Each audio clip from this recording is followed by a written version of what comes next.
Hey everybody, it's Cash Money Karl, one of your co-hosts of the Move the Mic Stand comedy podcast, and I'm here to tell you about this week's sponsor, minigolfreviews.com, a website dedicated to all things miniature golf. They even post a new mini golf hole every single day, and currently are building the National Archive of Mini Golf, so check it out at minigolfreviews.com. Now enjoy the show.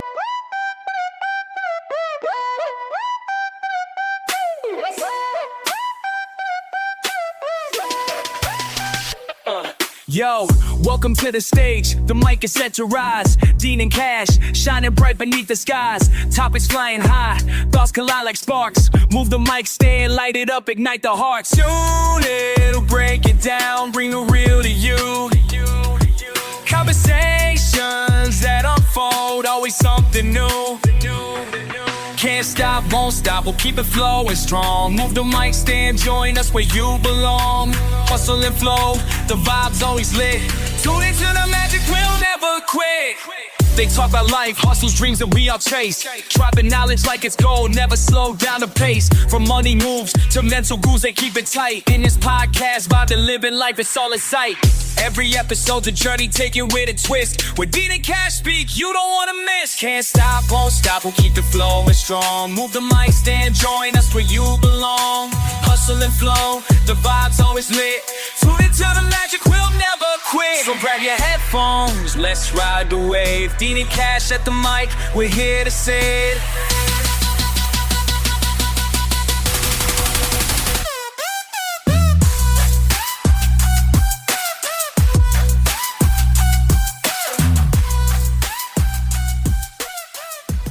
Hey everybody, welcome back to this very special episode of Move the Mic Stand Comedy Podcast. I'm one of your hosts, Cash Money Karl, and with me, I'm so thankful for him, it is my best buddy, Dean Berg. Hello. Hi Dean. Hi. Happy Thanksgiving. Thank you. I am very thankful and I am givings. Good. Yes. It's not actually Thanksgiving. It's not. We're probably with our families or sleeping. We're definitely eating. I'm probably wearing the same pants I'm going to wear for Thanksgiving. It's my stretchiest of stretchy pants. Yeah. I call them the butter pants. Yeah, I'm probably sleeping now at this time. Did you have good food? Did you make it? Did you go somewhere? I don't even know. I don't know where I was. I am not sure. I hate this fourth wall stuff. It's always so hard to keep track of it. I'm assuming I went to Jess's family's house, or maybe I made something. I don't know. Okay. You ever smoke a turkey? No, did they get you high? I knew you're going there, but like in your smoker. Yes, yeah. Not in my smoker, but I've had smoked turkey before, yes. But not like in a deli, like somebody smoked a turkey. Yeah. I've never had a deep fried one, though. I don't know. The risk doesn't seem to be worth it. I'm surprised there's not something new by now. Because like when they started deep frying them, that was like a huge thing. Right. Like everybody was like, oh, you got to try this, you got to try it. And it's like, okay. And then I never did. But well, then you had turduckens.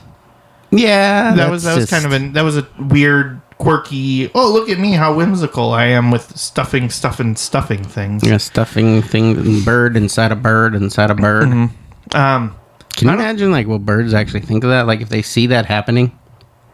I don't think they get to watch. No, I know, but if there's a bird, he perches on your window, and you're preparing your turducken, and he's watching you take a turkey and stuff it with a duck, and stuff it with a chicken, and a game hen, and a partridge, and a pear tree, or whatever. Well, I'm going to stop you right there. I'm pretty sure at that time of year, they're already migrated south, so they're not all of them. I see chickadees and shit. Okay.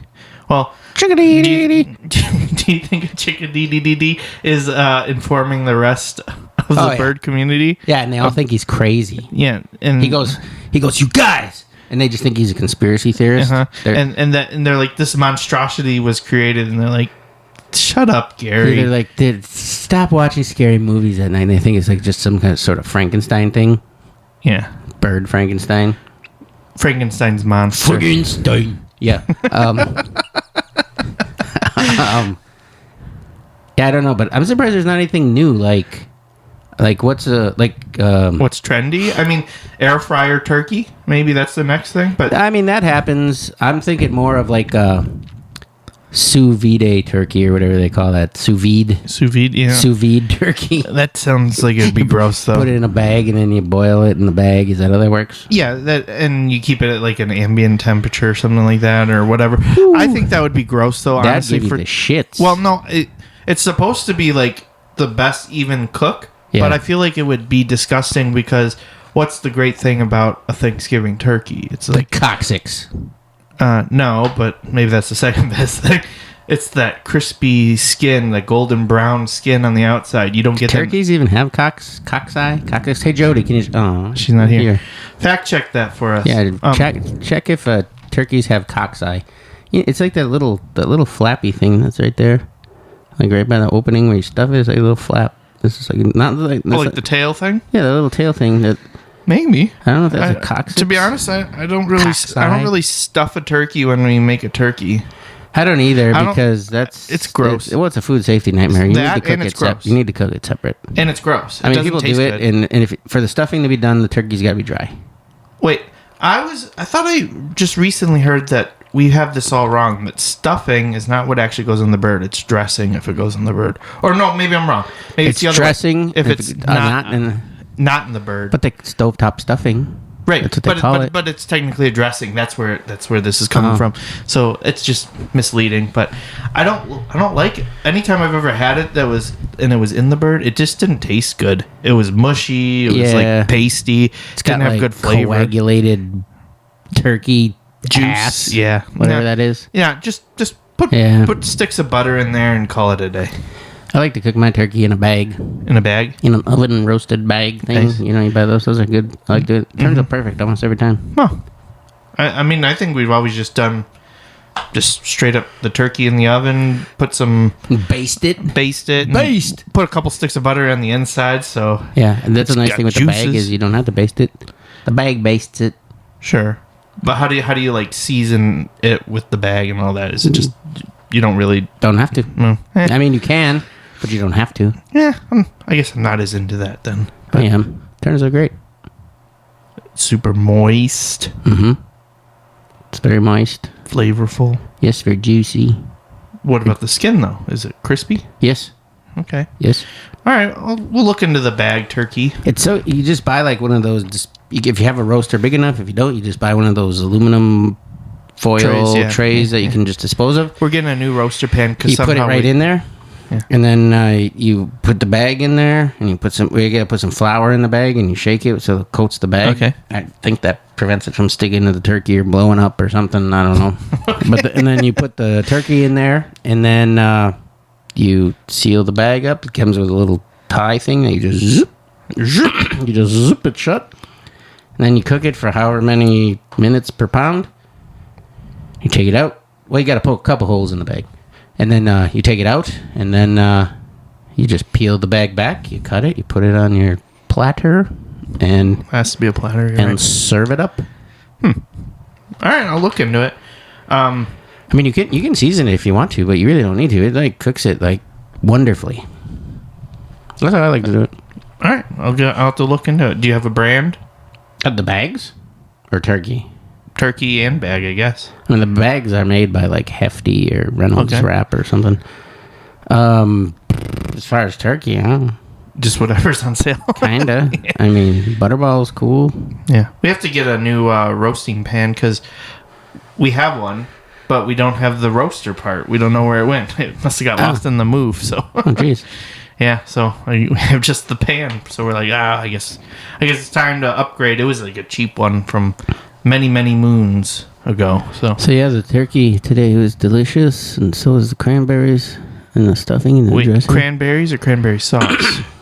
Cranberry sauce. Yeah, out of the can. Typically. Yeah. I tried to make it myself, and it takes way too long. It doesn't taste as good either, to me, personally. Yeah. I want that little bit of chemically factory-made can-shaped jelly. I feel like that's... authentic. With a lot of like artificial colorants and stuff going away. Mm-hmm. I mean, a cranberry can probably color it pretty well on its own. But I'm just curious if it'll change. All of a sudden, the jelly around it'll be like yellow, like an off pink. Like it'll be white with a little bit of pink. Maybe they'll color it with some beetroot juice. Beetroots. Yeah. Yeah. Maybe. But cranberry should probably color it just Probably fine. just fine, There's yeah. plenty of red in cranberry. More maroon, really. Maroon 5. It's my favorite color. Sugar. Watermelon sugar pie. That's wrong. Yeah, I don't Wait, know. a watermelon sugar pie actually sounds pretty good. I don't know if anyone's ever even tried to make that. Did you just invent a new pie? I did. I just invented a new pie. I've been seeing a lot of TikToks for like all different kinds of pie. Like it's super easy to make a pie out of like any liquid. Yeah. Like easy peasy. I saw one for an apple juice pie. Yeah. And it was just pie crust and they dumped apple juice in it. I saw. Yeah, you that's what you do, and then you just kind of sprinkle like flour all over it, but you don't mix it. Right. It's just on the top, so it And then kind you of makes put a crust. butter on top, and then you cook it or whatever the next steps are, and then it comes out like a pie. Cook it? Yeah, you gotta cook it. Yeah. You're just liquid nitrogening the pie. I actually saw a video, and I was like, where a guy made a mock apple pie. Mm-hmm. So he made it out of apple juice, and he seasoned it with cinnamon and all that other stuff, and then broke up crackers and put the crackers in it. Like saltine crackers? Mm-hmm. I think graham crackers would have been a smarter choice, but maybe not. Well, after you bake it, the saltine crackers, they like expand. Oh, and when he cut it, I was like, I don't think there's apples in there. Looked legit? Yeah, but it was the crackers. Speaking of saltines, have you ever done the saltine challenge before? So I mean, you can eat and whistle, like eat 15 of them and whistle? No. You have to eat 6 in a minute. It's really hard. No, I'm sure it is. I don't think I've ever met anybody that's done it. Have you ever done the cinnamon challenge? No, I'm not going to do that one. My nephew did it when I lived in my apartment, and it was hilarious. Because I'm like, did you know you can't eat like a tablespoon of cinnamon? He's like, come on. And then I'm like, for sure you can't, like literally. And I said, not just, like, you don't put sugar in it, like cinnamon and sugar, just cinnamon. He's like, it'll be easy. And he went outside, and I was watching him. I think I might have even been recording him. This was before like TikTok and all that stuff. Yeah. But Vine? Vine was around. Okay. And he was like, I was watching him out the window, and he tried it, and he put the whole thing in his mouth, and then he's just sitting there chewing, and then all of a sudden it's just poof, giant cinnamon cloud. Yeah. Like, Eventually it's got to make you like sneeze or cough, and that's probably what kills you for doing the challenge, I guess. Probably. Also, I don't think you should probably have that much cinnamon. Isn't it dangerous? I suppose it could be. All right, that's one thing to look into for food safety is cinnamon. Yeah, Jody, look that up. Can cinnamon be And let us know. dangerous Let us to know eat? so we Can can you put it eat in too the next much? episode. Can you eat too much cinnamon? We'll just wait for her to... Yeah, we're waiting. We're waiting for her to respond. So we're not posting this episode right away. I mean, yes, we just did this today on Thanksgiving. Yay! We already broke the fourth wall. You don't I have to know keep we doing did. it. You know what I've done though? I broke my own rule. Like I'm always like no Christmas before Thanksgiving. Like it has to be like Black Friday. Boom, that was always the day. Usually Black Friday, I put up my Christmas tree and decorate it and stuff like that. I already got decorations out front, but I started to watch Christmas movies today. I have had decorations up for a bit, but I have a playlist that I'm putting together this year, and it's starting on Thanksgiving with Planes, Trains, and Automobiles. Okay. I've never actually watched it, which you would think I would because I like John Candy, but I don't know. It just wasn't in like our movie. Lexicon's not the right word, but I don't know. Movieverse, family movie archives. I don't know, but Family movie catalog. yeah, there you go. Family movie catalog. It was never in there for us, so like I just never had access to that one. So it's kind of like when anytime you say a movie and I'm like I haven't seen it, and you're just like, how could you? Don't blame me. Blame my parents. Well, yeah, Planes, Trains, and Automobiles. I know a lot of people who actually haven't seen that one. Yeah, that one's just not as I guess common, but supposedly like it is a Thanksgiving-ish movie. No, it is. So that one's probably a good totally one is. to try it out for that. I don't know, like what other Thanksgiving movies can you think of that not Turkey Run. Okay, is that a real one? Yeah, it is. It's a cartoon. Kind of sucks. Is it like Chicken Run? Oh yeah, maybe it's not called Turkey Run. It's something turkey, but it's like in the theme of Chicken Run. Yeah, it's like turkey. So claymation. Turkey doubt. Turkey doubt. Turkey. I want to look that one up. I mean, there was that one that was like I think it was by the same people that made Over the Hedge and like Shrek. Is it DreamWorks? I thought they had a turkey movie, but it might even be that one. There might be a couple of them. I'm looking them up. Turkey Trouble. Okay. Oh, there's actually a lot of them. Let's see. We got. No, that's not one. That's just a dumb turkey thing saying Happy Thanksgiving. It's just a 3-hour movie. The same. Like, It's just a turkey holding a sign. He's like Happy Thanksgiving. Happy Thanksgiving. I mean, there's Freebird, which is, I think, there's a Thanksgiving one. Yeah, because isn't it about like they have to like? There's one called the Thanksgiving Movie. That's with a turkey. Okay. Freebird one sounds Turkey familiar. Day is also a cartoon. These are all so. cartoons with turkeys, like Shrek style turkeys. I think that's it. Turkey Town. I don't know what that is. And I mean, I don't know. They're not. I've kind of seen them, but I've probably seen like clips of each one, and then put it together in one movie. Yeah. Which probably has a better story than any of them individually. Yeah, maybe. Yeah, but I haven't watched. Not into Christmas movies yet, but like I created like a playlist for the holidays. So it's Thanksgiving, Black Friday, and then December 1st through the entire month of December. Yeah. So some nights are actually full length movies, and some are just like shorts and stuff like Rankin Bass, like the Leprechaun Christmas Gold, which is like. It's like you've probably never heard of it before, but it's, you've talked about it. I meant it last year, but I'm just saying like you never heard of it on your own or have watched it or sought it out. But do it. I'll even let you borrow the DVD. Because it's just so stupid and funny at the same time. Really? It's like this is what you spent your money and resources on creating a movie like this one, huh? Yeah. Huh. I watched Scrooged with Bill Murray. Yeah. Bill Murray. Yep. And then I thought about watching It's a Murray Christmas or Have a Murray Christmas or whatever, but I don't know if it's on Netflix yet. It might be. It might be on all year round. I think they should come up with a streaming platform that's just based on the holidays and just get seasonal.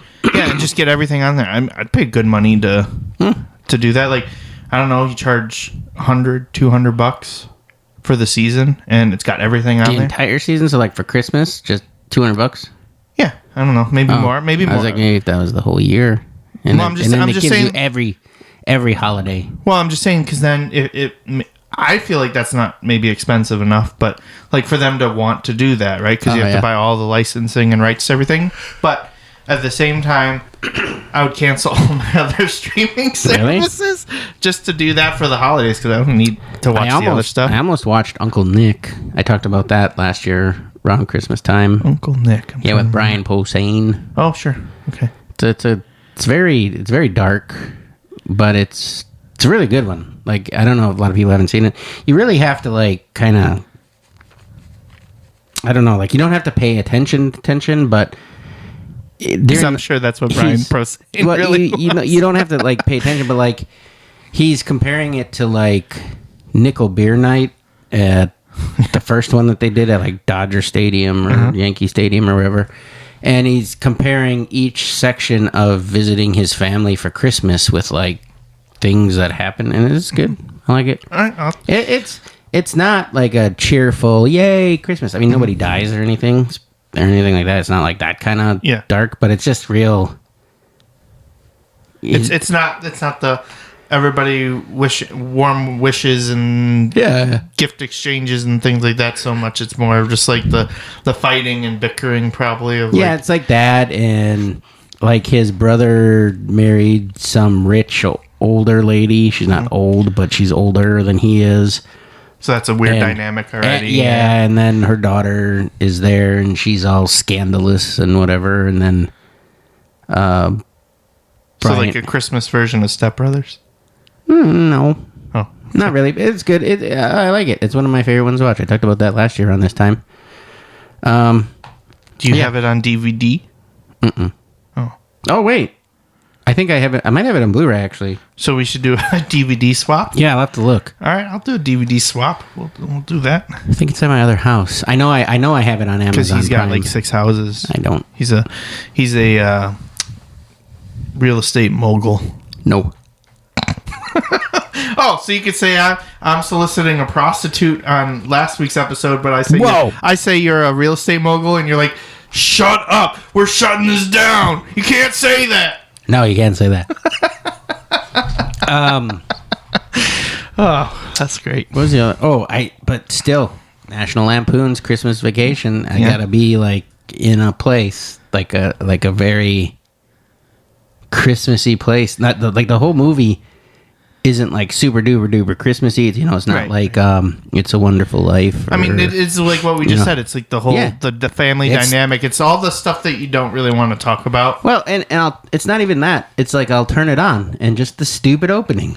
Yeah, I talked about that last year in the episode too. It's just like it's that time, special time of year. That, and then I'm like, can't do it, and I turn it off. Yeah, because I don't know. Like it's like I start to feel. Oh, yeah, and then so I'm like, I'm starting to feel. Yeah, we don't have this Grinch's heart to grow. That's probably why I like Uncle Nick and some of those other movies, because all those feelings, I'm like, that's how I feel right now. You ain't changing shit on me. You ain't got me Christmas. But then as soon as I start like that one, or even the Polar Express, sometimes I don't like that one. You know what? It was always a tradition to watch on Christmas Eve with like my older kids and stuff like that. And whenever the hot chocolate thing would come out, I'd hot chocolate. I'd make hot chocolate and shit and give it to them. And it's kind of like the first little bit of it's really good, and then when they're on the train, it's pretty good, and then it's just kind of like weird. Yeah, the animation is what really throws me off on that one. It's just it does have an uncanny valley type effect. It's not good. Yeah, not saying I could animate something better, but like actually probably could now. Well, and then the main character, he looks like Dewey. Yeah. Yeah, from Malcolm in the Middle. Yeah, they didn't bring it. He didn't want to come back for the reboot. Really? Yeah. He's not in jail or nothing? No, he's like, I don't really, he didn't like acting apparently. He was like a child actor that did not like it, even though he was good at it. He just was like, this isn't for me, I'm out. So yeah. Maverick came home today because I was watching Scrooged. And he's like, what's this? And I'm like, it's a Christmas movie. I'll turn it off. Turn on what you want to watch. And then he was just like, I watched a Christmas movie today at Jenny's house. And I'm like, oh, you watched a Christmas movie at Jenny's house? Yeah. Which one did you watch? A movie. It was a Christmas movie. And I'm like, was it like called Christmas Story? And I'm like, what was it about? And he was like, a kid. I'm like, oh. That narrows it down. No, I know. I was like, well, what did the kid do? It was a Christmas at Jenny's house. He was in a movie. And I was like, okay. And I was trying to get out of him what movie it was. It might have been like Christmas Story or something. I don't know. But. Can you imagine though, like if you were a private investigator trying to solve a murder, and that was like the kind of that was the only witness you have. Yeah, that's the kind of answer you're getting. 3-year-old, and you'd be like, so what did the murder look like? A person. Yeah. Yeah. What did they do? Murdered. Yeah, they murdered. At Jenny's house. I saw him at Jenny's house. But it's kind of funny, because I was like, Jenny's house. Yeah. Maybe on one of our next episodes we'll try. Well, he probably won't remember anymore. I was gonna say we could try to ask him, like, hey, what was that movie you watched? No, we should do that for our snow day emergency episode. We could just have it be see what Maverick will tell us. Yeah. He like talks so crazy, like, and I mean like all the time. Because today he was throwing his hands around and everything when he was talking, taking after his daddy, fighting everybody. Well, no, he was just like, yeah. And so we watched a movie with a kid about explain Christmas what's going on at Jenny's house, and he's got his hands just flying. Dean's just like talking with his hands. His hands are flying everywhere. Very hot, heavy Italian accent. Yeah. Yeah. So he, I don't know what movie he watched, but it was a Christmas movie. Because when he saw us watching Scrooge, he was like, "Oh, nice! I watched a Christmas movie at Jenny's house." And then that's kind of all I got. Yeah, he's not going to remember, but we'll see what we can get out of him for that snow day episode. Yeah, I mean I feel like it was probably Christmas Story. I didn't want to say, did the kid shoot his eye out with a BB gun? Because I didn't want to, Yeah, how else would you describe that movie if you're trying to, like, not say the name of it? Oh, and that was the other thing. And I said, well, what happened? He's like, there were some elves. Okay. And I was like, that could be a Christmas Story. There was some elves. Could be Elf. I know, it could be Elf, too. Is there a kid in Elf? Yeah. Elf's brother. Buddy's brother. Well, yeah, okay. I would say he's a secondary character. Yeah. That's what I should have asked him. Did he put maple syrup on his spaghetti? Yeah. Well, I mean, that's a good way, I guess, to describe Elf, other than, like, if you had to describe it without saying the title of the movie, yeah, how would you describe Christmas Story? A Christmas Story. A terrible cook from the North Pole sets on a quest to find his dad. A Christmas Story. That's Elf. Yeah, no, I said what I say. Yeah, you just said the story for Elf. I was talking about Elf. Oh, A Christmas Story. Yeah, I thought you just... Yeah, we got... Elf is pretty easy to yeah, that was easy. Yeah, you did it great. A terrible cook tries to find his dad. Actually, if you look at A Christmas Story, it's... The sequel's awful, by the way. Yeah. It's... like, it's a guy who's narrating his Christmases. Right? As a child. The very special Christmas. Yeah. Yeah. So the guy's just talking about Christmas because you can't escape the past. But it's not even Christmas. That sounds like a Christmas Carol, though. Might be. We're talking about Christmas a lot, though. And it's today's Thanksgiving. Yeah. It's just the pregame to Christmas. I know. Do you have turkey on Christmas or do you have ham? Sometimes both. It just depends where I'm at for that. Yeah, that's true. Because we've had like just the turkey breast, like just a small one just for slices. But mostly it's usually ham for Christmas and turkey for Thanksgiving. I think we didn't come up with like what that new item is though, Oh, you're right. Yeah, because we were like sous vide turkey, and we were like, no, that can't be that. And I already said air fryer, but you're like, that doesn't really count. I mean, I don't know. I don't know what it would be because I don't know what like the hot food item is. Well, like what, is there like a big trendy food thing going on? Well, is it just the preparation, or is it like a different ingredient combination? I think it's got to be I think it's got to be kind of how the main weight's like cooked. Okay. Well, what about if it was like turkey 5 ways or something like that, like a tasting menu of turkey? That could be trendy. Or like a charcuterie board. I was just going to say a charcuterie board. Okay. And what would be on there? I think we're onto something now, actually. So it'd be like a tasting board of all the flavors of Thanksgiving, but broken down in different ways. But that's just Thanksgiving. Well, but deconstructed version, I guess. So, like, maybe you'll have a piece of turkey meat and then a separate thing all presented differently as, like, turkey skin. And then, like, you have both raw cranberries and cranberry sauce. And have you ever eaten raw cranberries? Yeah, they're not super great. No, they're tough. Microwave turkey, that's the hot new thing. Everybody's microwaving their turkey. Whole turkey. Yeah, the whole turkey. That's what they're doing. Microwave your turkey. I don't think I could fit a turkey in my microwave. You gotta spatchcock it. Yeah, that's Stan's thing. Spatchcock. Stan likes to spatchcock his turkey. Yeah, sounds naughty. Probably is a little naughty. Probably. Huh. So anyways, it's Thanksgiving. Happy Thanksgiving. Speaking of Thanksgiving, I have a LaCroix correction. Yeah. How many episodes ago was that? Several. Did you hear that? That was my chair. It sounded like a fart.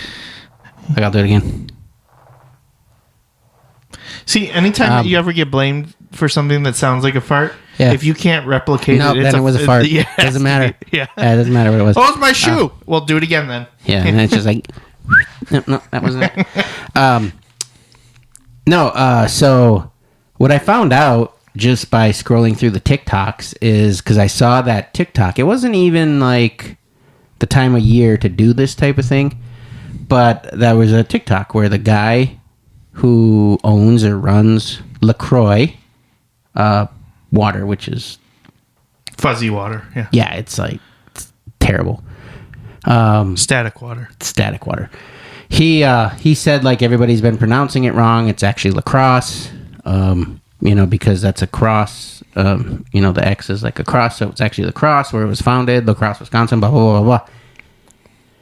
I thought you can trust him, but he was just messing around. And all of a sudden, I was scrolling through, and I came across another TikTok, and he's like, "Oh, LaCroix, blah blah," and I was like, "Wait a minute, donkey! You said it was lacrosse." And so then I went... I like how you drop F-bombs, but you won't say jackass. You're just like, donkey? Yeah, I don't know. Well, donkeys, see, I got a better reaction. If I said, you jackass, you would have just been like, okay. No, I would have agreed with you. But then you said donkey, and then I had to interrupt you. Donkey. Your thought. But anyways, I went onto their TikTok profile thing or whatever, and I dug through, and I found that video where he's like, oh, blah, blah, blah, because I thought I was crazy, because I was like, what? Did I dream that? Or what?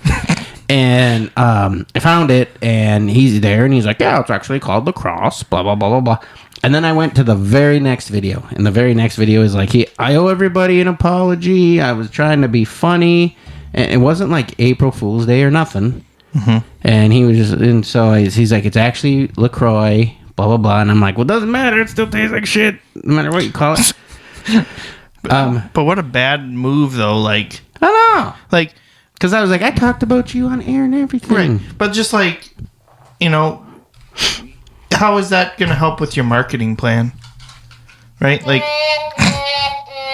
I guess that was probably their highest, like, viral trending video. Cool, but now people are not buying your product because they're like, this is stupid. Be, but people are walking around like, oh, it's lacrosse, and people are fighting, and then, next thing you know, it's like a lawsuit breaks Israel out. And Palestine. Jeez, that's a pretty big jump, but okay. Yeah, I'm just saying. It's like people start fighting over dumb stuff. Yeah, that's true. But yeah, so I have to post an official rebuttal. Yeah. On that, that wasn't even a Jody look up. Yeah, that was his own. That was my own. That's growth. Yeah, that is. I'm here to tell you I was wrong. And I apologize for anyone I hurt. Me particularly, mostly. I would say Abby. Yeah. Because she was pissed. Yeah. She was like, no way! Yeah, she's like, no, that's not right. You shouldn't host a podcast with him anymore. You shouldn't even talk to him anymore. Wouldn't that be so stupid? That's the reason we just... Right, because of that. The show is canceled because of LaCroix. And Karl's not allowed to come out and play anymore. Yeah, Karl's trapped in his house now with his merry cigars. Did you ever talk about that? Yeah, she did. Yeah. And she looked at me like I was the crazy one. You were the crazy one? Oh, probably need a backstory on that one. I had posted something from our show. Yeah, and you had, and it was the kid show. There were kids there, and I handed them candy cigarettes. Because that's what Dean does. He's big candy. I was handing out candy cigarettes to the kids, and I had posted a picture, and there was a little kid like looking at the candy cigarette, like ooh, and he had it like he was putting it out, but he had it upside down, so he's putting the filter out, but But yeah, so then I had that, and I just said something about it, and then I forgot what she said. Something about, like, those stirring sticks, peppermint stirring sticks, and then she said, I like to call them my Mary something cigars or whatever. And I was telling Cash about it in the car ride on the way home, and he's like, what are you talking about? My wife? And he's like, my wife? And I'm like, yeah, your wife. She said that to you? And I was like, geez. And then I said, my wife, and he went, oh yeah. He's like, yeah, that's right. Because then I said it, and then you're like, my wife, and I'm like, my wife, because you got always throw in the hacky Borat. I was like, my wife, and then we laughed for a couple minutes, and he's like, no, seriously, my wife did that, and I was like, my wife. But anyways, yeah, and so then he was like, my wife said that, and then I read the quote verbatim, and he's like, she's never called them that. I've never heard her say that, not even once. And then I'm like, really? And I was like, I mean, I've never heard him call that either. I barely even knew what she was talking about. Well, then what was funny, the follow-up to that, which I didn't tell you, is when I got home, she was having one. She was having one? And then you're like, oh, is that one of your Mary cigars you told Dean about? Yeah. I don't know about? Yeah, pretty much. And then I got her like 4 different types of candy cane things to try to supplement those. So it was like the little Brock's, if that's the Brock's. Oh, Brock's. If that's how you pronounce the company name, BRACH. No, it's actually Brock's. Bracroy. Bracross. It's Brax. Brax. It's Brock's. I think it's Brock's. Okay. Anyway, so they had the little mini canes, right? Yeah. And then like the wrestler. Okay, you're done. And then they had like the buttermints, right? Yeah. So they're more like airy and stuff, but just little tiny ones. But they basically looked like they came inside of like a Kleenex box. It like has the insert at the top, so you pull them out like Kleenex. Really? Which is funny. And then I've got her more of those stir sticks that she liked as her mini cigars, which to me they look like Swisher Sweets type of thing, which is kind of funny too. Are they brown? Of the name. Like chocolate covered? No, I'm just saying like the size, and it's funny because it's Swisher Sweets. Okay, and then my wife. Yeah, my wife. And then and then I found one that looked and was the size of like a Cuban cigar as a candy cane, so I got her that one. And then those are illegal, by the way. Right, it was stolen from Cuba. Oh, really? Yeah. Ooh, yeah, I know. Felony. Yeah, Walmart. and then I saw it Hobby Lobby, but I didn't get it because I was like, "There's no way she's gonna attempt this with like the other one." It's like, okay, you could cut off a piece or something. Yeah. I found this one that was for $5, which Hobby Lobby's 50% off Christmas stuff right now, so it'd be $2.50. And this candy cane was like 2 feet, and it was like thick as like a bratwurst. Yeah, I've seen those. Yeah, I was like, was it just a straight rod, or was it actually like a cane? Candy cane? I was like, wow. There's no way like someone's just like taking this. You have to like definitely smack it on the table or something and break it.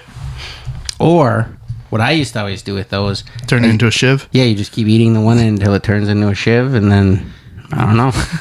That would take a long time with one of those. Yeah, it doesn't take that long. Mr. Elf, how long does it take to get to the center of the candy cane? Let's find out. How long does it take till you turn it into a shiv? Yeah, 100 years. That was a big one. Probably. Yeah. I mean, it could take a while. Was it like as thick as the War Club? Yeah. That would take a while then. That would take a while. It was like bratwurst thickness. It was pretty big. I guess I have to get one and find out. Anyways. You have the Thanksgiving gurgle you didn't even eat yet. When we were eating supper today, Riker was sitting there and he just like was looking at me, and he was just sitting there, and then all of a sudden he like went, and he had like a little baby gurgle, and I was like, ah, like father likes. Yeah, I was like, you have acid reflux. You don't have to get a DNA test on that kid. It was like even like baby pitched, you know what I mean? Yeah. Like there was no like chipmunk. Yeah, there was like no testosterone in it. It was just like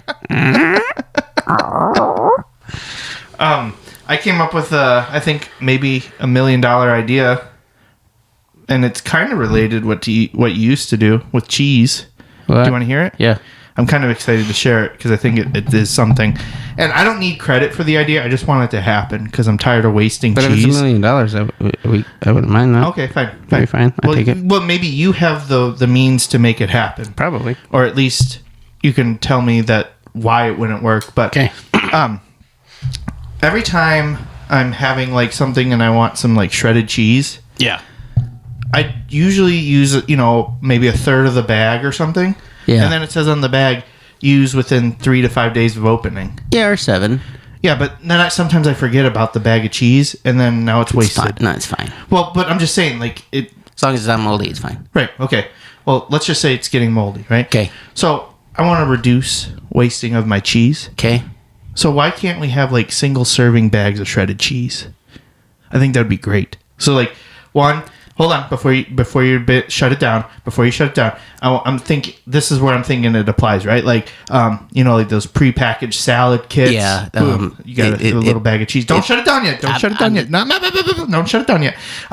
You just want some snack and cheese, a little bag of shredded cheese. Yeah. Boom. That could be good. My dog loves cheese. That's how we give him his medicine and things like that. So I don't want to open a big bag of cheese just to give him 5 strings of cheese to give him his medicine. Yeah. With a smaller bag, I'm wasting less if that's the case, or using it to give his medicine. So there's that.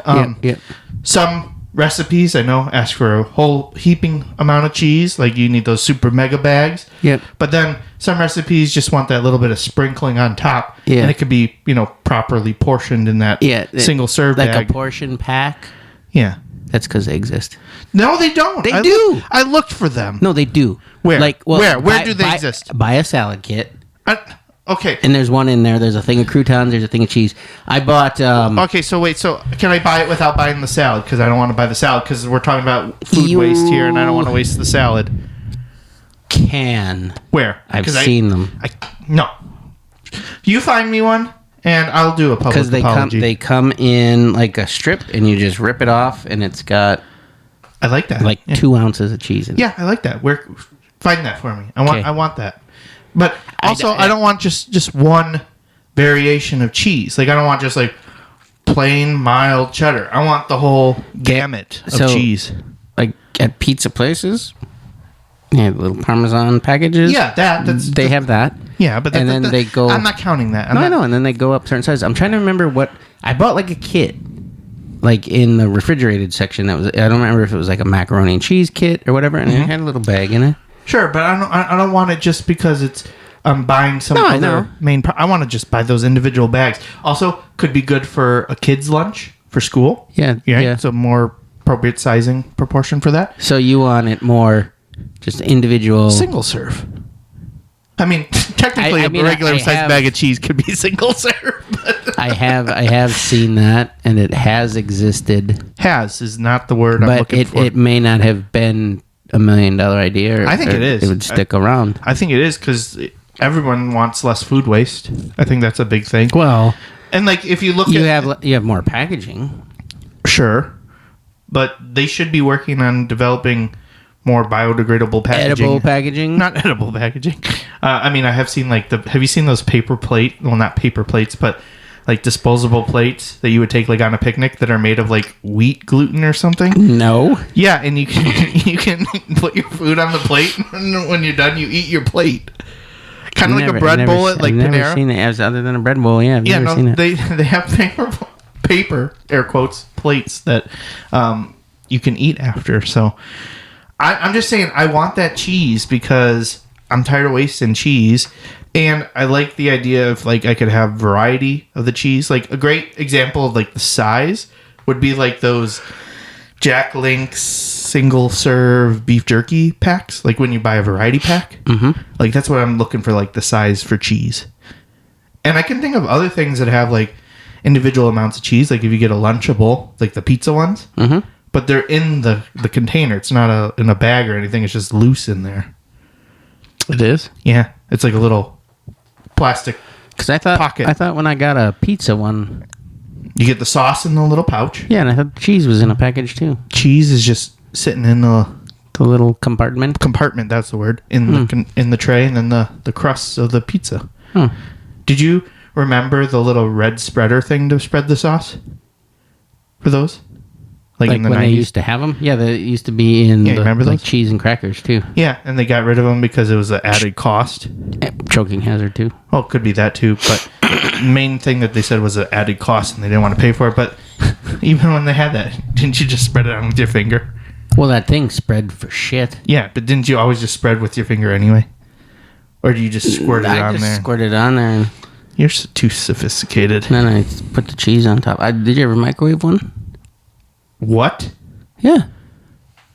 You can do that? Yeah, they turn out phenomenal. Oh, that sounds actually really good. No, the crusty thing, the little bread part gets all nice and soft. Ooh. The cheese melts. It's awesome. I never thought to try it because anytime I ever had a pizza crustable is at school. Yeah.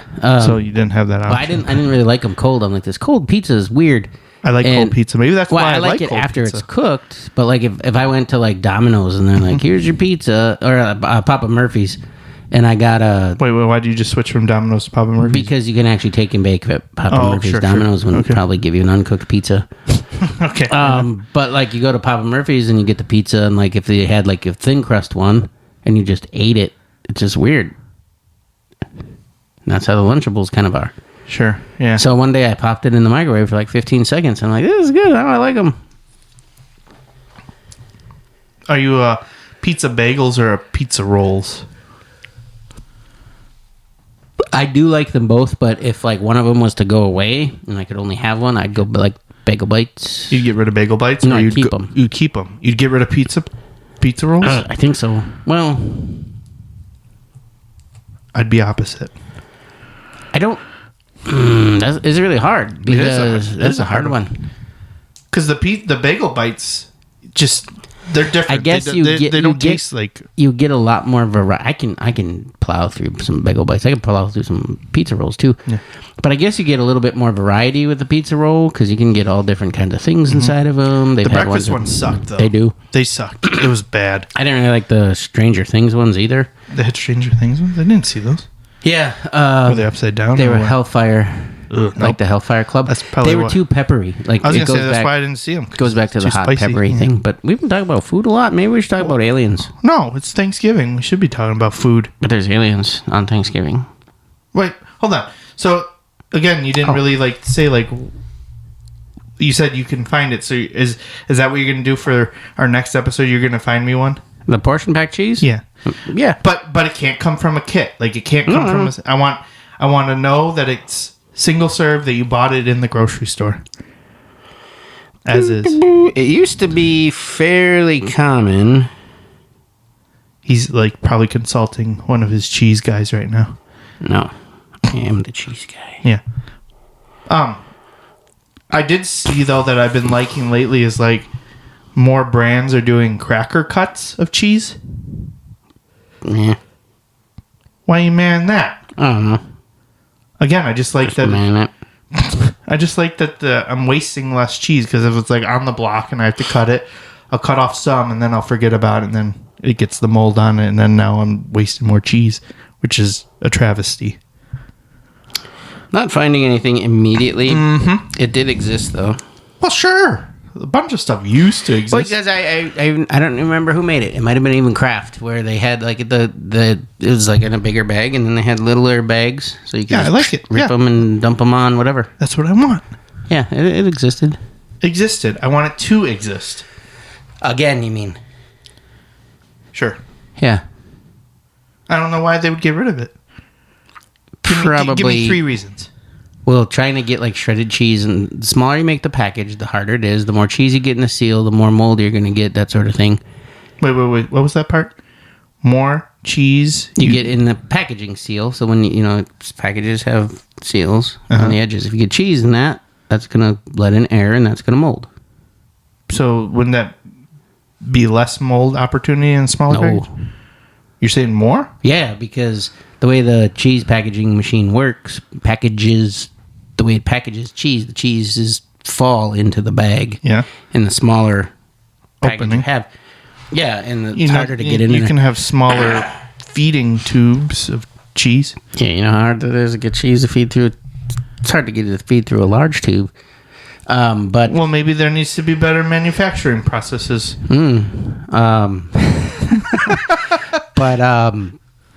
So, and then to make it economical for the little bags, you got to make a lot of them. So it's got to go fast.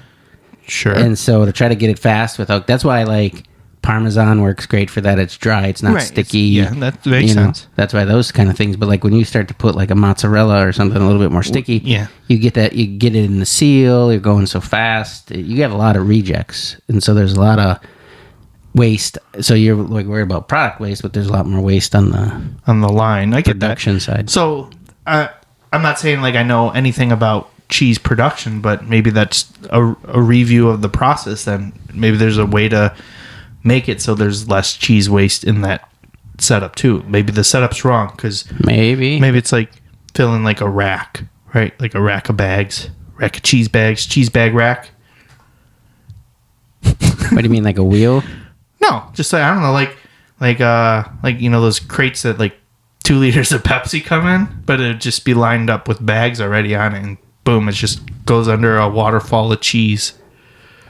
It's kind of how it happens. A little bit. Yeah. But I'm just saying maybe there just needs to be some refinement in that process, but the smaller the package, it's harder. I get sure. it. I get it, but I'm just saying I want it. make it happen for me, cheese man. Okay.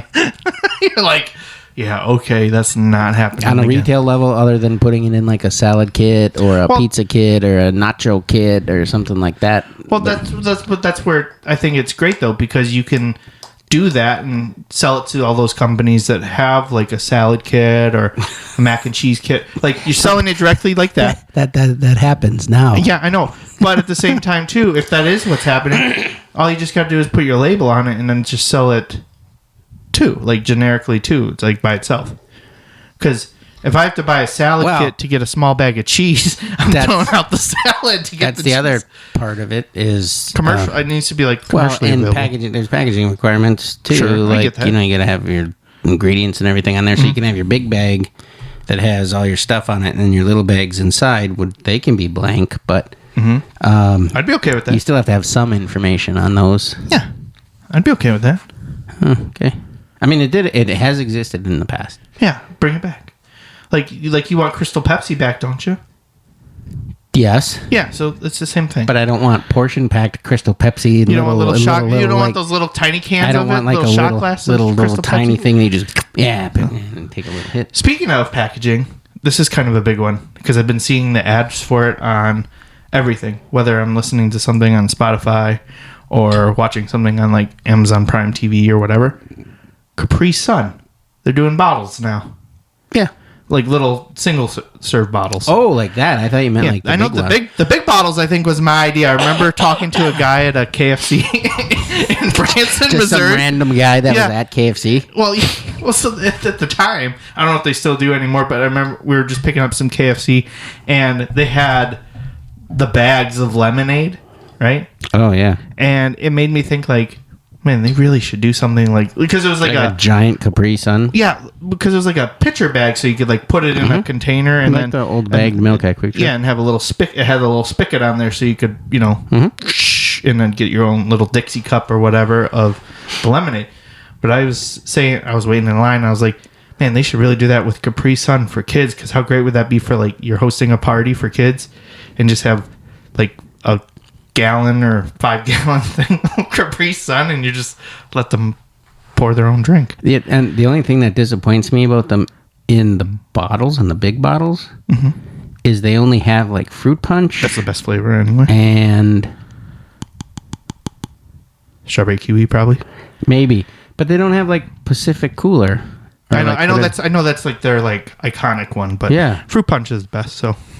And like okay when with you that. get high C too in a bottle, they don't make orange lava burst in the big one. All right, now we're getting into some other territory about those fruit drinks, because every place I've been seeing that's like getting ready for like Christmas stuff, Yeah. especially like the Timber Rattlers thing that I was telling you about. Every place has a Grinch punch. Okay? Yeah. And it's all made the same. It's like the green Hawaiian punch, and then like maybe a little pineapple juice or whatever. I hate the green Hawaiian punch. It's so gross. It doesn't taste good. I haven't had it in a long time, so I Doesn't couldn't taste even good. tell you. Well, McDonald's It's doing a Grinch meal. yeah, but not in the U.S., I guess.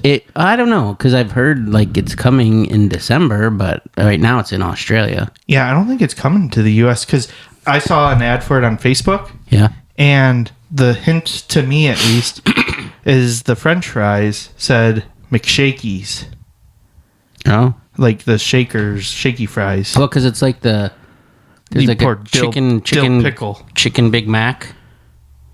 You know that chicken Yeah. chicken Mac or whatever Yeah. it was called. It's nothing compared to the bologna one, but Big Lonia Mac. Big bologna, yeah, it comes with that. I know. We'll find out. Oh, you're gonna ask Nova? Hey Nova. Hey, Dean. What's up? Always happy to hear from you. Feel free to throw whatever you need my way. We're recording an episode of the podcast right now, and we're talking about the Grinch meal at McDonald's that I believe it's going to be in Australia. And is it coming to the United States? Whoa. Jeez. It's like he's beatboxing. He's really thinking. He's never thought this hard before. Oh, I interrupted him. All right, quick update for your podcast. The Grinch theme meal is indeed something McDonald's is rolling out in Australia this holiday season.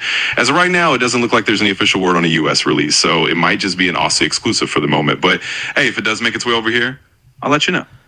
Why does Australia get everything? Because they have giant spiders that are terrifying. Yeah, I guess Australia gets all the cool promos to make up for the giant spiders and all the other things that want to scare you out of your shoes. But hey, at least it makes for a good rant on the podcast, right? If we ever see the Grinch meal happen over here, you'll be the first to know. What's the Grinch drink that comes with it? A medium drink. So the drink that comes with the Grinch meal in Australia is actually a frozen Fanta lemon with green apple popping pearls in it. Ooh. It turns the drink all Grinchy green, and they throw in a fun little collectible sand globe too. So it's pretty fun theme and definitely a little festive and quirky. All right, cool. That's all we needed, Nova. Awesome. Glad I could help out. If you need anything else with the podcast or just for fun, you know where to find me. Have a blast recording. We are right now. We're live. Oh, even better. Well, shout out to everyone listening in live. Hope you're all enjoying the behind the scenes scoop. And remember, keep it Grinchy and green. He's never said that. Okay, bye. It's like his new catchphrase. He's just trying to. That would be fun. Every time we have him help with something, we just say, "What's your new catchphrase now?" See what he comes up with. Do you have a catchphrase today? Yeah. He's going to just be like, oh, and just make one up. See how random it gets. Yeah. And hopefully it's always related to a color, too. I hope today is rowdy and red. Grinchy and green. Bashful and blue. Yeah, bashful. Well, I was trying to think of a character. Oh. Bashful is a character. He's one of the seven dwarfs. I guess he is. Thanks. Is he a Smurf, too? I don't know. Bashful Is there a Smurf? bashful Smurf? All right, ask Nova. Jesus. We need Jody. We don't have to ask No, him. I'm going to ask him. Okay, fine. But we do need Jody. Hey, Nova, another question. We're still live on the air. Is there a bashful Smurf? We know there's a bashful seven, like one of the seven dwarfs, but is there a bashful Smurf? Good question. So for you folks listening live, the Smurfs don't actually have a character officially named Bashful Smurf. You've got a Bashful among the seven dwarfs in Snow White, but the Smurfs tend to have names like Brainy, Jokey, Hefty, and so on. So no official Bashful Smurf in the village, but hey, maybe you can invent him for a comedy bit. No. Is there a Smurf that's called My Wife? Well, you know, in the official Smurf lineup, there's not a Mawa Smurf either. Mawa. That sounds like a character you could absolutely run with. Maybe he's the smoochiest Smurf in the village who just goes around blowing kisses at everyone. So feel free to invent him for your show. Sounds like a good laugh. I think he meant Moa. Like, Yeah, Moa. yeah. Ask him what his catchphrase is now. No, do you have a new catchphrase before you said keep it Grinchy and green? What do you want to say before we let you go from today's episode? Gotcha. All right, let's make it a fresh one from today's episode. How about we go with something like stay curious, stay legendary, and throw a little comedy sparkle wherever you go. So there you have it. Go rock that outro. Okay, we'll do that later. Okay, bye.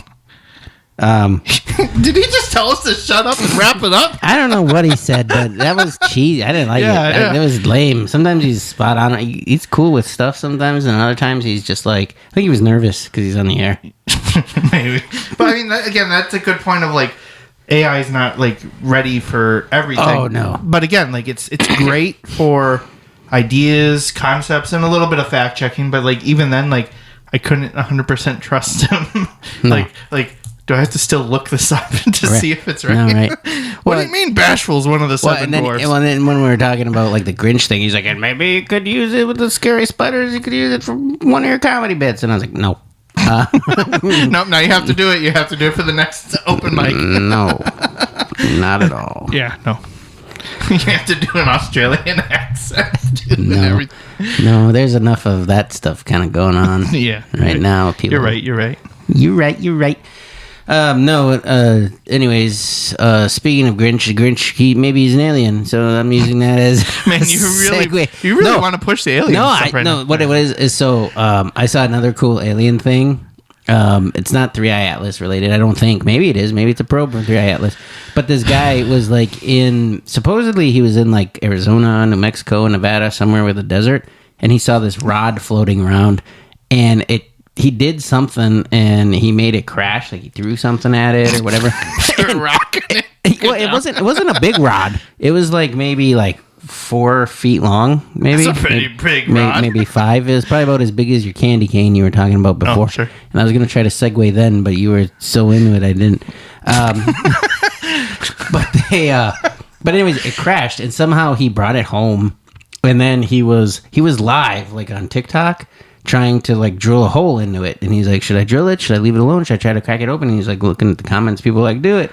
So he drilled it open, and as he's drilling, all of a sudden you see this light behind him like turn on, a big bright blue light, just kind of, you can't tell, like he's inside, so it was weird, but it was like in his basement, kind of just hanging there, and all of a sudden he starts going, no, I'm sorry, and then all of a sudden he falls over, and his phone is like, must be face down because everything's black, but you can still hear him. And like something's going on, and then all of a sudden, the dude, like nobody could find him. He was like gone, and everybody thought like, "Oh, did this guy get killed? What happened? You know, whatever." And then a couple of days later, he's walking around like somewhere in a parking lot, and he's like, and this is the only reason I'm making it relevant. He's like walking around and stuff, and I'm thinking like, how'd you get a phone? How are you like, you know, now you're, and then. Like, and then you log in and you're posting a TikTok on a phone you found or whatever. But he's like, I borrowed this phone from somebody. And then he's like, not making a lot of sense. He's like, I got such a bad headache. And he's like, I got to throw this phone away or what, you know, and he's just going back and forth, not really making any sense. And he's like, I got to get home to Appleton. I got to see if the rod is still there. And Appleton, I was like, Wisconsin? Yeah. What? Yeah, so I was like... You said he was in a desert. I know. I was like, how'd you get it home? Like, did you throw it in your car? Driving around? But he said while the thing was around him, he was feeling sick, and it was making him feel funny, and it would give off, like, a sound that would give him a headache. Huh. Had all these weird symbols on it, too. I feel like it could be it's fake. And I'm sure. It seemed kind of fake. Thing. Like the whole thing in like Peru or whatever, where that guy said he found an alien and then he just let it go in the water. Have you seen the one of the guy that might have been Mexico, it might have been in China, which I know is very distinct. Yeah, they're so close in geography. I just don't remember. Okay. Yeah. But I do remember that there was like an alien on the table, and one guy that was trying to debuff it just like picked up the alien and like licked it or something. Oh my god! And he's like, "It ain't real. It's like chicken or something." It's like latex. Yeah. It's a turducken. Yeah. But it was like that's how he just proved it. He picked it up and licked it. If the anything aliens aren't like your ass, then I know it's not really real alien, because that's what real aliens do. Right. Yeah. Oh man, I should play that clip right now. No, you're gonna get sued. Yeah. Once you brought it up, whatever, 2 weeks ago. Yeah. They probably had a huge uptick in viewings on that. They probably do. People are probably looking for it all over. Yeah. Yeah. And they just can't believe it. They're like, what happened? Why is this movie resurging? You're gonna get a letter from the director. Why would they get mad though if it's promoting their movie? That's just the legality of Hollywood, Dean. I don't think that Hollywood is the same.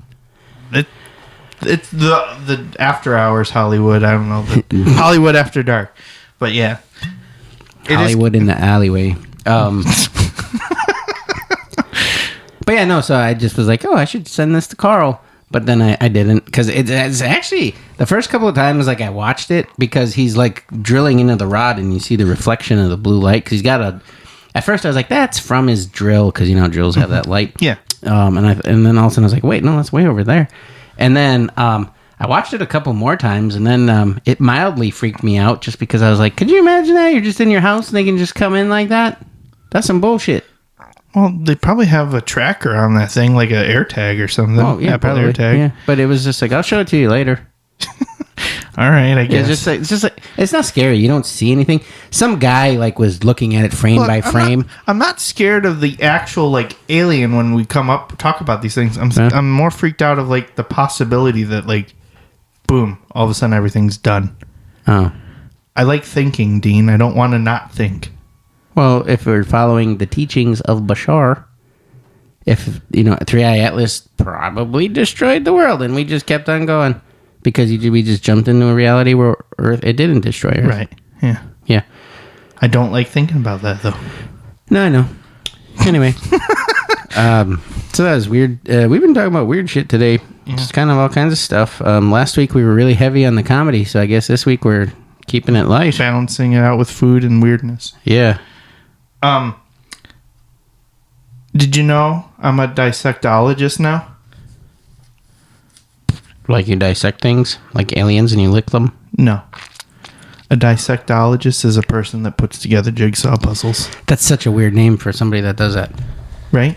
Why aren't you a jigsawologist?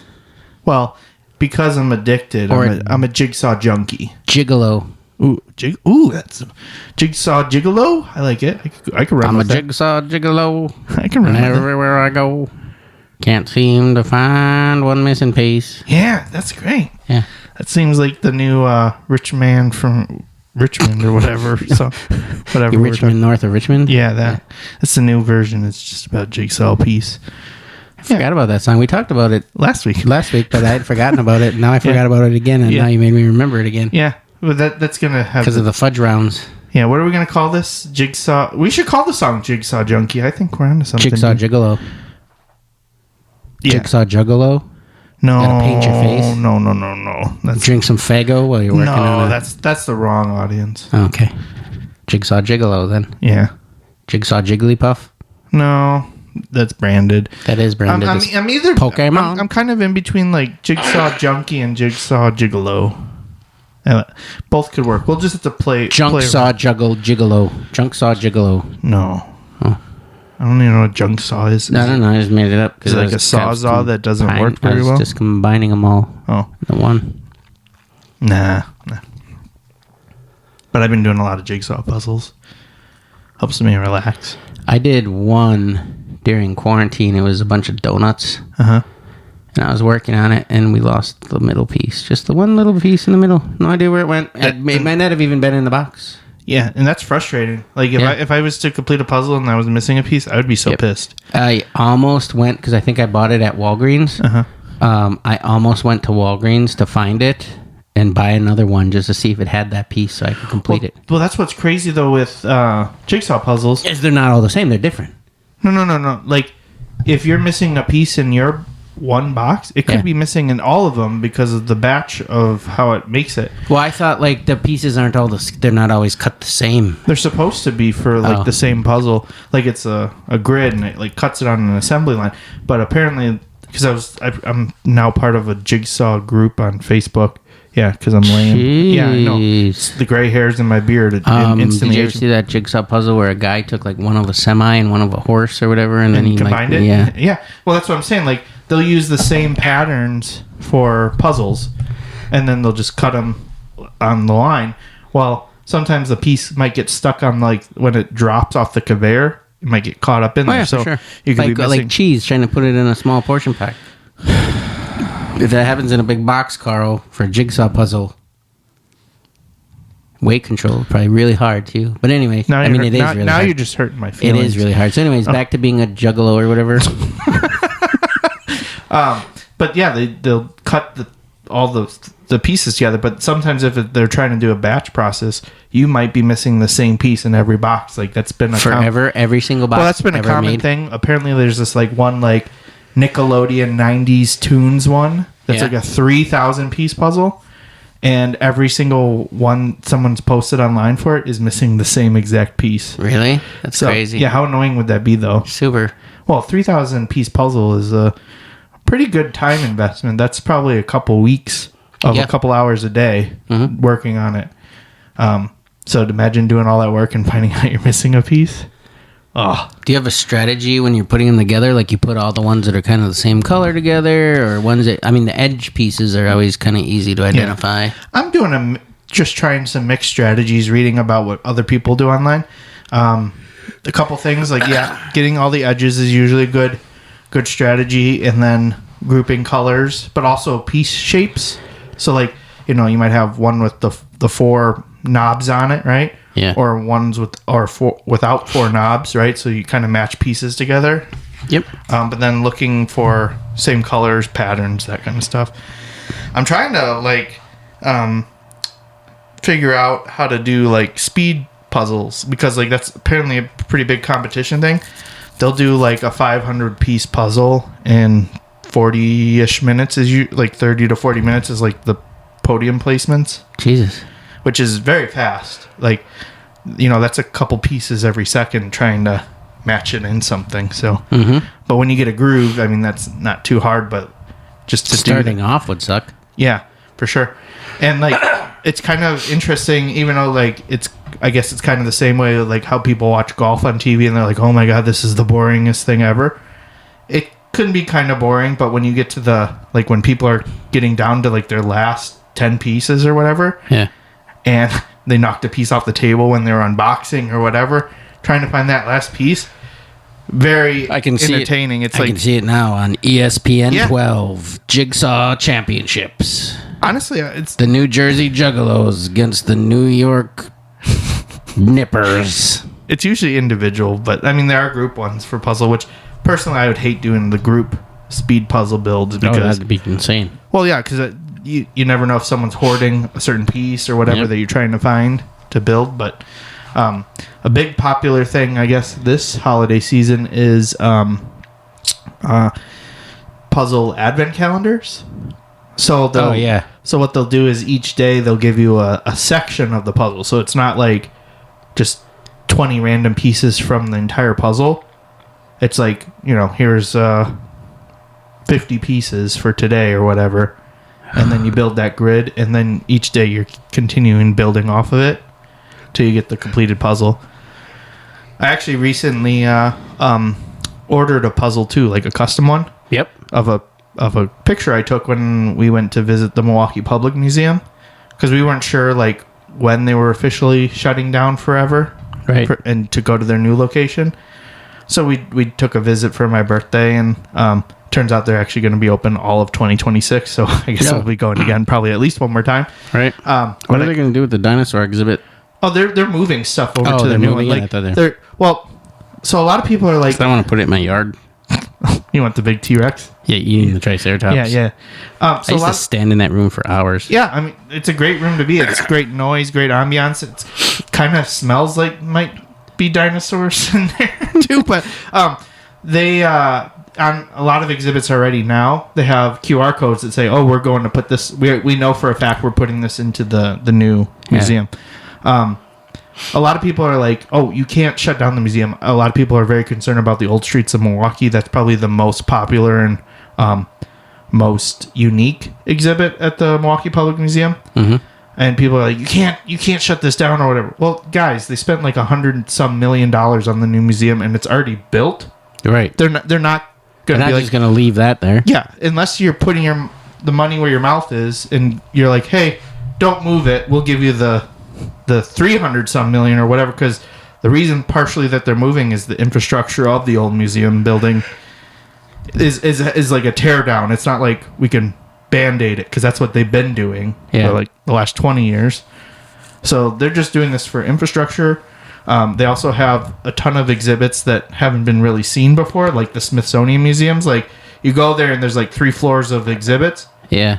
Then they have like 15 levels underground of like artifacts and stuff that aren't out there for people to view. Yep. So this is a great way for them to rotate, and it's designed to be rotating exhibits. What are they going to do? They're going to tear down the old building and build something else, or what? I don't know what they're doing with the old building, but they're moving exhibits and modernizing them, which I think people are a little scared of, because they're like, don't do just screens. But it's like, you got to do a little bit more interaction and stuff like that, which when they did a remodel of Old Streets of Milwaukee and put in the trolley, and it has like video screens representing that time frame, I felt like it was a great modern incorporation to the exhibit. But people are like, oh, I just like the old mannequins from 1983 or whatever. It's like, gotta go with modern times. Like, so much stuff has been updated. But anyway, when we went, I took a picture of one of the exhibits of it's like a Wisconsin marshland with ducks and cranes and stuff. Yeah, what are the ducks doing? You know what they're doing. I know what they're doing. If you want to know, come see my show. Yeah. But I just got a great picture. Even though it is a glass exhibit, I had no glare or anything, reflection from it. Right. So it looks like I was outside in the marsh for the picture, and then I just plopped their logo on the top, so it like as a keepsake. Yeah. And I just had a puzzle made. Oh, wow. 2,000 pieces, so that's a good size one, and yeah, it's going to be here Saturday. So cool. Yeah, it's great. Next up on this nerdy version of Move the Mic Stand. You said weird. You wanted to get weird. That's getting weird. No, that's cool. That's weird. But hold on. Before we move on from puzzles, I have one more thing because it's kind of neat. Yeah. I've been doing puzzles like every couple of days now, and I don't want to just like do the puzzle and then throw it back in the box. That's kind of lame. I want to be able to rotate out the pieces because I only do puzzles that I like the designs of. Yep. But I have a lot of them that I keep completing, and I don't get them glued and prepped, ready to be put on the wall. So I had to figure out a solution to store the puzzles. So I found that like an actual puzzle rack is like $1,000 starting. Oh, right, yeah. So I just found like a herb drying rack. Yeah. And it fits like most puzzles on there. So I have like 20 puzzles on this rack right now that are completed. Like, when you get a custom puzzle, do you have to like go through like a website and you send them a picture and then they just turn it into a puzzle? Yeah. Is it very expensive? It was for the 2,000 piece puzzle, which is a very large one. I think it was actually the largest that they would do for this site. Yeah. It was like $40 and like maybe $10 shipping. That ain't too bad. Yeah, I mean, if you look at like puzzles, they've gotten some huge ones nowadays. Where like there's a Star Wars one, and I almost thought maybe you and I should go in on this and do a little bit at a time.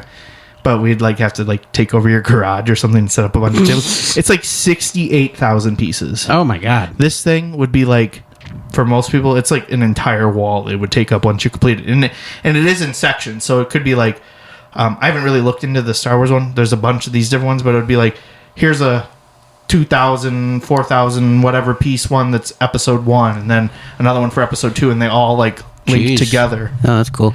I get frustrated though when I do Legos and they tell you how to put it together. And the puzzle doesn't do that. No, it doesn't do that. The really crazy people with puzzles, they'll be like, all right, so I have this Snoopy Peanuts puzzle. I have a Star Wars puzzle and one with donuts that's missing the middle piece from Walgreens. And they'll dump them all together. Oh, yeah. And then, that's insane. And then they have like 3 pictures to look from and try to build from there. I mean, that's a great way if you want to take a long time to do it, but it's a great way if you just hate your life or hate something. I don't know. No, I think it's like, well, for me, like doing the puzzle, because like, this sounds really weird, but I guess it works for me, is like, you know, they'll use jigsaw puzzles a lot for dementia patients. Yeah.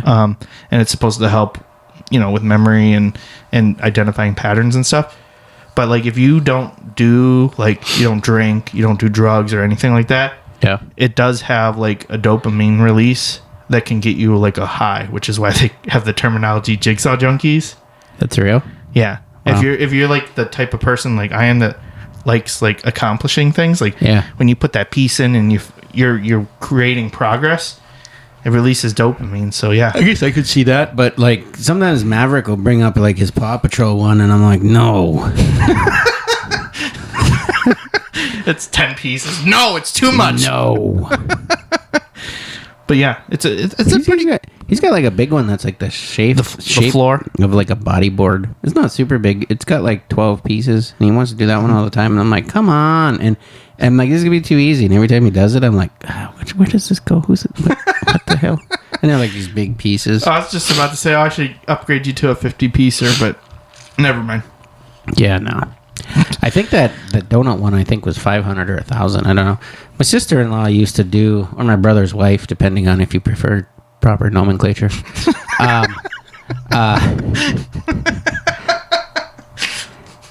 We'll go. I don't know if we ever got into that. The the nomenclature for relatives, but it really upsets people when they know what they're really supposed to be. So we probably won't. But so that's why I was like, my brother's wife. My brother's wife. She was really, or is really, in the jigsaw puzzles. And she gave, like, during COVID, she gave me like a whole bunch of them. Because I did one and posted about it, missing a piece, and all of a sudden everybody must have thought, oh, Dean loves jigsaw puzzles. I guess it's good that I haven't posted about it yet. Yeah. But she would do them, and that's the thing that would make me sad. The thing that makes me sad with Legos is, like, you put them together, and then if you don't have somewhere to put them, you throw it back in the box. Yeah, take it all apart. And yeah. So that's why, like, I'm coming up with a solution. I haven't like fine-tuned it yet, so I don't really want to say in case it doesn't work, but yeah, I'm coming up with a solution so I can rotate them out. So, like, when I do like Thanksgiving puzzle, I can have it up for Thanksgiving, but then Christmas is coming, put up Christmas ones that I've done. I do have like a binder, like a big accordion folder that you can put completed puzzles in up to like 1,000 pieces. Yeah. And that's fine, but you still have to, like, you have to do the gluing. Yep. I'm using, like, the backing for bulletin boards. Can you laminate them? I haven't tried that, but I do the glue, and then I use backing from bulletin board because it's a little bit thicker and it's got flex. Yeah. Putting that on the back, so it's like proper matting, but not like expensive as getting like a framed picture. Right. So that works, and then they're pretty stable. But, like, I don't like the idea of doing it and then just throwing it back in the box. Yeah, like, she did it all the time, and I'll be like, oh, you spend so much time, and then you just Right. throw it in there. yeah. Not that it's like, oh, look at me, I did a puzzle, but, like, I like the art. That, like, I don't do a puzzle that I don't like the art for, so, like, I wouldn't waste my time. I can't remember the fate of the donut puzzle. I think I still have it, and I think it's with all the other puzzles that I have at my other house. But I know it was sitting on the table for the longest time with just that one missing piece. And we would eat supper, like, around it. Looking at it. Yeah, and we'd just sit there and look at it. And then one day I was like, you want to see something cool? And they were like, what? And then I just swiped it off the table. I mean, we picked them all up and put them in the box. And there might be some pieces missing now. Now it makes you feel a little bit better because it's not just one piece. Yeah. That's always the worst, too. Like, if you buy them at, like, a swap or used garage sale or something, and then are all the pieces there? Oh, yeah! And then the complete middle is missing. Yeah. But not even just with puzzles. I recently bought some vintage games that were on my wish list of, like, these are cool, like, tactile games that, you know, obviously been out of print for 30, 40 years. Yeah. But it was funny because I bought them at an antique mart, and I was very like, I don't know if I want to get it. There's going to be pieces missing, but on the box it says complete. So fingers crossed. I haven't gone through them and opened them up yet because they're pretty fragile. Yeah. But So next week on the Jigsaw Jiggalos podcast. How long are we? I feel like we spent an like hour and 20. Yeah. Would we spend like hour and 10 on jigsaw puzzles? No, come on. Hey, I'm just getting deep into the topic. No, okay? it's good. It's fine. It's You know, good. I really should have saved that though for the snow day episode. That probably would have been a Yeah, because good. then people will be like, "Yeah, let's get a jigsaw puzzle." While we're listening to the podcast. Yeah, you're we'll right. talk to the podcast and. Well, maybe I'll bring up where I'm at with my solution on how to display them then. But okay. I'm just looking at we should probably do our comedy tip and then wrap up. pecan pie puffs were good. Yeah. Yeah, those were good. You brought them last week. Yeah. And I tried some. Yeah, but now I got to go into what they are and the story behind it. They're a thing that Abby made. Yeah, Abby found it out of a vintage cookbook as like pecan meringues or something. Yeah, pecan made with real asbestos. With real what? Asbestos. Oh, asbestos. Yeah. I thought you were saying racist pieces. No, it's, hey, you said it right. You didn't have to think about it. Say it again. I can't. I can't do it twice. But she found it in a vintage cookbook, and it was like just like a couple ingredients. It was like sugar, chopped pecans. You make it with sugar and egg whites. and egg whites. And like that was pretty much it. But And then, that's pretty much it. but then it needed to be like cooked in the oven for like an hour and a And you half. cook it in your new Fangled oven. I'm trying to think of like an old timey brand oven. I don't know. I wasn't around. So you cook it for like an hour and a half, but then it has to stay in the oven with the door closed for like 2 hours with the oven off. Otherwise, they like deflate. Oh, yeah. Cakes used to do that too. Yeah. Like whenever you'd be baking a cake, if you made too much noise, they would deflate. Yeah, like a souffle too. Yeah. Yeah. That's weird because they don't do that anymore. No, they still do that if I've you make a screamed souffle. at cakes. Well, not just cakes, but like a souffle specifically. Very delicate. Because I don't remember, there was always like a TV show or a movie, and people would be coming in, and they'd be making a lot of noise, and then they'd come home from school, and then the mom who was baking cakes all day would be like, shh. And then the big brother was like, yeah, be quiet, the cake is sleeping. You might be thinking of a souffle, not a cake. It was a cake.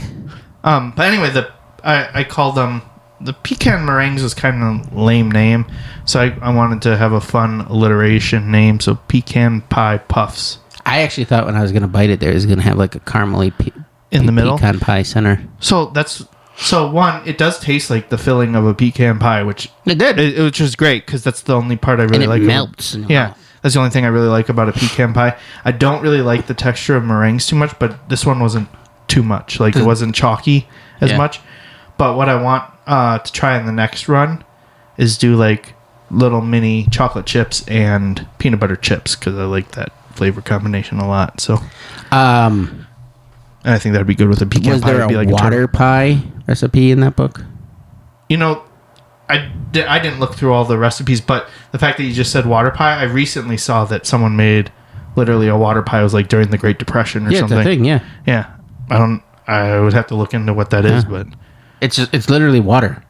And, like how we were talking about we can make it out of anything. Yeah. It's very much the same. Yeah. What's the flavor though? Sugar water? It doesn't sound terrible. No. Doesn't sound great either. It turns into like a caramely kind of like it gets cloudy. From the flour. I don't know when describing food if cloudy is like cloudy. The descriptor that I want to think about so, for it. All right. Well, I suppose we can do our comedy dip and then get out of here. Yeah, go enjoy our meal with Yeah, we'll go back to our Thanksgiving festivities and yeah, sure. Whatever, and go back to doing things and get ready for Black Friday shopping. Yeah. If you do that? Yeah. Yeah. Okay. Actually, for Black Friday, we're doing pottery painting, and then we're gonna go to the Timber Rattlers ballpark in Appleton. Look at their Christmas lights. Yeah, that sounds kind of cool. Like you can walk around and look at them, and there's games and hot cocoa and stuff for kids, and there's a train. And there's a train you can ride on. I'm gonna ride on the train. It's only $5. Yeah. That's a great $5 deal. Train to ride over through all the lights. Yeah, and then we splurged and got one of the heated lofts. Yeah, and then in there you have like hot chocolate and cookies and stuff, right? Yeah. Thought it was a great idea. We like checking that kind of stuff out. One of our usual like Christmas spots this year is not happening, so it's called Brighton Acres in Oshkosh. They decided that they weren't going to do it this year. Oh, dumb. Yeah, okay. Well, they didn't really say why. They're just sad that they're not doing it. So. They're just like, we're not going to do it anymore. We're really sad. Yeah, they had like that's pretty much the message exactly. They had like the inflatable igloos. Yeah, and you can get pizza and hang out. Snacks. They also did the stupid Grinch punch that I don't like. So, but yeah. Otherwise, I liked it a lot. That's why when we were talking about the Grinch meal, I'm like, what's the Grinch drink? I was hoping it was gonna be like, it's a green Hawaiian punch. Yeah, it would have been so bad. Yeah, it could stay in Australia if that's the case. Yeah. All right, so what's our comedy tip to wrap up with? To be or not to be, or not to be. That is the question. I was talking about the channel Tubi. You know, Tubi. Yeah. The movie I was in was apparently on there. On Tubi. Yeah. I don't know. What were we thinking? Like maybe like to, kind of. I have a different idea, I think, than what we were initially thinking. Yeah. What was that? Just being thankful, I guess, for opportunities. Since it is Thanksgiving. Yeah. Thankful because for I actually opportunities. forgot what we talked about before. Thankful for the opportunities that we have for shows, and be thankful to the people you do shows with. Yeah, and the Booker and the audience, the venues, the wait staff, at the shows because they're what keeps the show going. I'm not super good at that. Like lately, like when I do a lot of the shows with Rob, the first couple of them, I'd be like, I'd do the feature thing, like, you guys excited for your headliner tonight? And I do all that, but then it always, I don't know, I felt like I was losing time. Well, it's okay. I mean, you shouldn't necessarily do the thanks everybody for coming. I feel like the host gets to do that. Yeah. And then the headliner gets to do that too. But I don't feel like anybody in the middle really needs to do that. You could say, hey, thanks for listening and all that, but you don't have to like really do the push for thanking everybody. I mean, I guess I do that when I headline, I guess. Yeah. That's kind of like you get to, if you're the headliner, usually you're the reason that people are there, right? So you should be thanking people for being there because they're there to see you. Yeah. That's true. Yeah, but just in general, I mean, I'm thankful that we have each other. And a podcast. Yeah. And we have a podcast. Yeah, we're on it right now, Dean. Yeah. do you need a jigsaw puzzle to get your head sorted? I need a jigsaw puzzle on the podcast.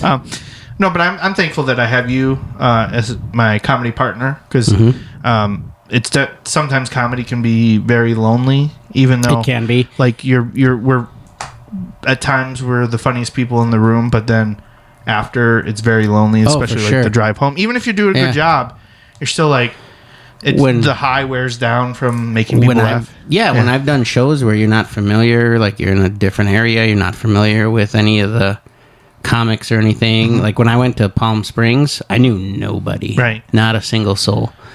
And I mean, obviously, I talked to people and networked a little bit and whatever. You do that. But yeah, it's definitely you do your set or whatever, and then you're kind of just like, okay, and it's just it's weird. Yeah, so be thankful for the people that you network with and have around you, and what's good too is kind of when I started getting back into it like a couple of years ago, it felt very much like it was dog eat dog.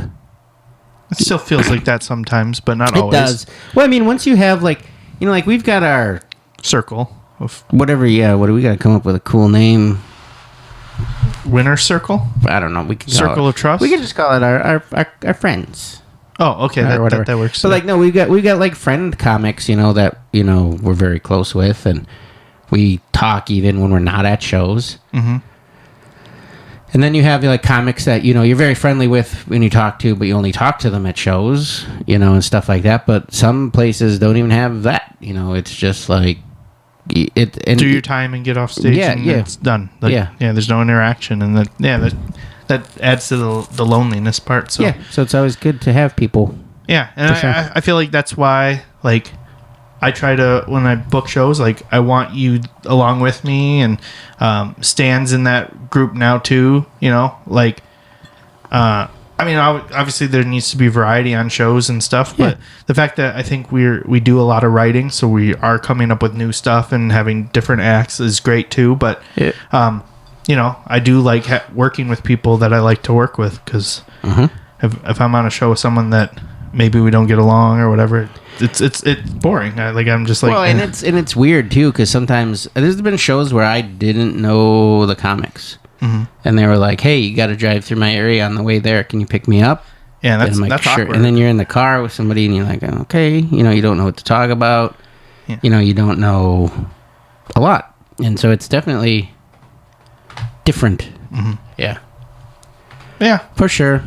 All right. So, okay, our tip was to be thankful since it's Thanksgiving Day today. Yeah, and can't wait to go back in and eat some of those leftovers. Ooh, that's gonna be my final thought today, like Jerry's final thoughts. All right. I think I'm gonna make a leftover casserole. I'm gonna try a hot dish. That's good. That's a good way to use the leftovers. I like that. One thing I'm trying this year: take my leftover stuffing, put it in a waffle iron, and make an open face Thanksgiving sandwich. Oh yeah, that'd be good. So I'm gonna give that a shot. What, you could make a closed face even. I don't want to close it. I want the world to see. Okay. Did you see that Heinz is making for a limited time? Thought. What are you doing? Well, I'm just adding one thing. Oh. Speaking of, like... This is your final thought? Yeah, because when you said, like, keeping it open face, usually open face sandwiches have something on top of them, like gravy or... Cranberry sauce? Yeah, gravy, or whatever. Yeah. Heinz, they're putting out a condiment that's called leftover gravy. I don't know. You can only get it, I guess, online through Walmart or something, but it's like in a little squeeze bottle, and it's specifically made for like sandwiches and leftovers and stuff. I'll have to look into this, but it kind of sounds a little too much out there for me. It's I'm just scared it's going to be thick. I'm scared. I'm scared jelly. It's not sourced. It's going to be single sourced gravy. Well, I'm sure I'm sure. You know how like when you have gravy the day you make it, and it's got a runniness to it. It's certain velvety. Yeah. It's got a certain gravy consistency, and then the next day it's like it's jelly. Yeah. So it's probably. I'm thinking it's like that. Yeah, I get that, but I'm worried like they're going house to house to collect this leftover gravy, and not everyone's got the same standards of gravy. They just make it that way. I don't know, Dean. Calling it leftover gravy feels like it's door-to-door gravy. I'm going to show you the bottle real quick. People at home can't see it. Where did it go? It doesn't actually exist. I don't know. I bet it exists with single-serve cheese bags. Leftover gravy, Heinz. There it is. Oh my gosh! Yeah, it's in a. Oh no, Yeah. that ain't real. That is. It not is real. No, that is not real. It is real. That is AI 100,000,000%. That is not Nope, real. I'm zooming in. Everything looks perfect. It is not AI. The ultimate sandwich gravy. Oh man, Leftover gravy. All right, well we're gonna look for it. I think. Even as much as it scares me, and I'm a gravy guy, I think we're gonna have to try to get one. Of course, we're gravy guys. Yeah. That's great. All right, well, everybody have a wonderful Thanksgiving. Look here, they're squeezing it out. Okay, I guess I'll try saying goodbye. Yeah, okay. Oh no, Dean wanted to take over. That's why. No, okay, we'll say goodbye now. Okay. Have a wonderful Thanksgiving, everybody. We're thankful for you listening every week, and we hope you keep continuing to listen as we're moving on with the rest of season 3 and getting close to season 4. And stay safe, enjoy the holidays, enjoy friends, family, and Move the Mic Stand podcast. We're your hosts, Cash Money Karl and Dean Berg, and we'll see you next time. Cheers. Okay. Bye. Bye. Fine, you can do the bye. Bye.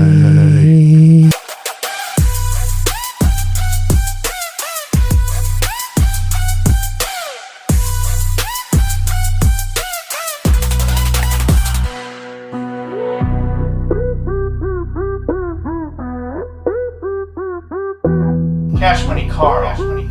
Dean Berg. Move the mic stand. We out. This has been a Tape Deck Media production. Thank you for listening.